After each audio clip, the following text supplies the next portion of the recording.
आज की कथा है पार्वती जी ने शिव को दान में दिया। आइए सुनते हैं। एक श्रेष्ठ पुत्र की प्राप्ति हेतु भगवान शिव से आज्ञा लेकर पार्वती ने 1 वर्ष तक चलने वाले पुण्यक व्रत का समापन किया। व्रत की समाप्ति पर पुरोहित सनत कुमार ने देवी पार्वती से कहा, सुव्रते, मुझे दक्षिण चाहिए। पार्वती ने मुंहमांगी दक्षिणा देने का वचन दिया। फिर क्या था?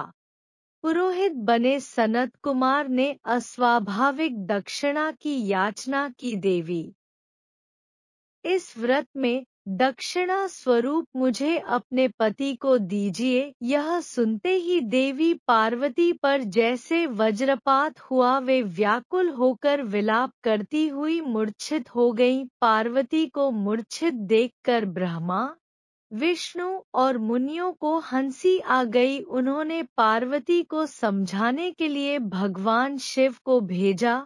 पार्वती की मूर्छा टूटने पर शिव ने उन्हें समझाया, देवी, देव कार्य, पितृकार्य या नित्य नैमित्तिक जो भी कार्य दक्षिणा से रहित होता है, निष्फल हो जाता है। उस कर्म से दाता कालसूत्र नामक नरक में गिरता है। उसके बाद वह दीन होकर शत्रुओं से पीड़ित होता है। ब्राह्मण को संकल्प की हुई दक्षिणा उस समय न देने से वह बढ़कर कई गुनी हो जाती है। भगवान विष्णु और ब्रह्मा ने पार्वती से धर्म रक्षा के लिए अनुरोध किया। धर्म ने भी समझाया। देवताओं ने कहा, मुनियों ने भी दक्षिणा देने की प्रेरणा दी। फिर भी पार्वती चुपचाप रहीं।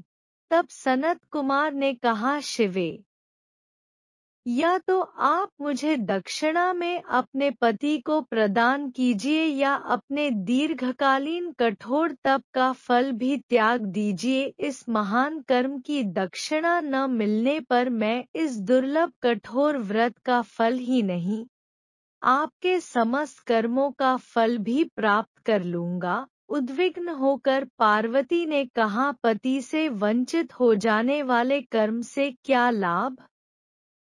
दक्षिणा देने तथा धर्म और पुत्र की प्राप्ति से मेरा क्या हित होगा?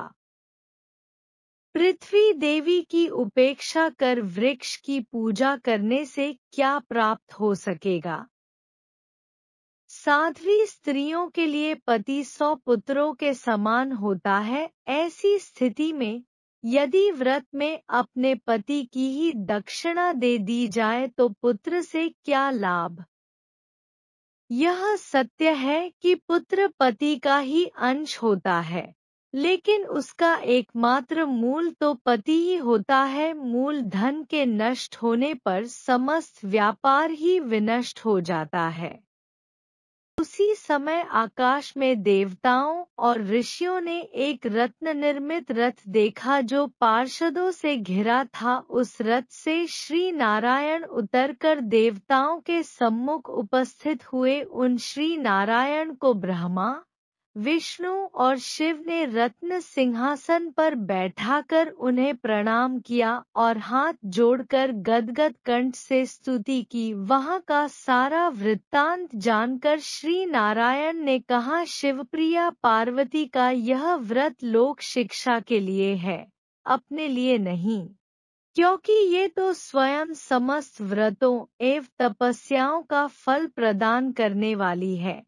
इनकी माया से ही चराचर जगत मोहित है। फिर उन्होंने पार्वती को संबोधित कर कहा, शिवे, इस समय तुम महादेव जो की दक्षिणा में देकर अपना व्रत पूर्ण कर लो। फिर समुचित मूल्य देकर अपने जीवन धन को वापस ले लेना। गौ की भांति भी विष्णु के शरीर में है, अतः तुम ब्राह्मण को गौमूल्य प्रदान कर अपने पति को लौटा लेना। यह कहकर वे अंतर्धान हो गए। तब पार्वती प्रसन्न मन से अपने प्राण सर्वस्व को दक्षिणा में देने के लिए तैयार हो गईं।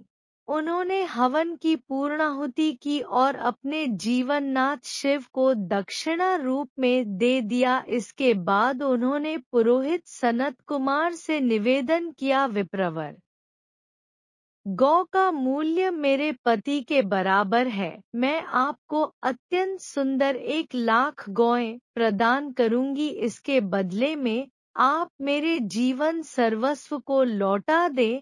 प्राणनाथ के मिल जाने पर मैं पुनः ब्राह्मणों को विपुल दक्षिणाएं प्रदान करूंगी। तब सनत कुमार ने पार्वती से कहा, देवी, मैं ब्राह्मण हूँ, मैं 1,00,000 गौएं लेकर क्या करूँगा? इस दुर्लभ रत्न के सामने 1,00,000 गौओं की क्या तुलना। मैं इन्हें साथ में लेकर त्रिलोक में भ्रमण करूंगा। उस समय समस्त बालक इन्हें देखकर प्रसन्नतापूर्वक ताली बजाकर अट्टहास करेंगे। कहने के साथ ही सनत कुमार ने भगवान शिव को अपने पास बैठा लिया। यह सुनकर पार्वती जलहीन मछली की भांति छटपटाने लगी। उन्होंने मन ही मन सोचा, कैसा दुर्भाग्य है मेरा कि मुझे न तो अभीष्ट देव का ही दर्शन हुआ और न ही व्रत का फल प्राप्त हो सका। अधीर होकर वे अपने प्राण त्यागने के लिए प्रस्तुत हो गईं। अकस्मात उसी समय आकाश में तेज समूह प्रकट हुआ। उस तेज समूह को देखकर पार्वती ने उससे अपने ऊपर दया करने को कहा और उस मह तेजोराशि के मध्य विश्वमोहन श्री कृष्ण स्वरूप का दर्शन किया। ऐसे भुवन मोहन अनूप रूप को देखकर भगवती पार्वती उसी के सदृश पुत्र की कामना करने लगी और उसी क्षण उन्हें वह वर भी प्राप्त हो गया। तदनंतर वह तेज वहीं तिरोहत हो गया। तब देवताओं ने ब्रह्मपुत्र सनत कुमार को समझाया। सनत कुमार ने दिगंबर शिव को उनकी प्राणेश्वरी पार्वती को लौटा दिया। इसी के साथ कथा संपूर्ण हुई। आपको अच्छी लगी हो तो कमेंट्स में जय महादेव जय हो लिख देना।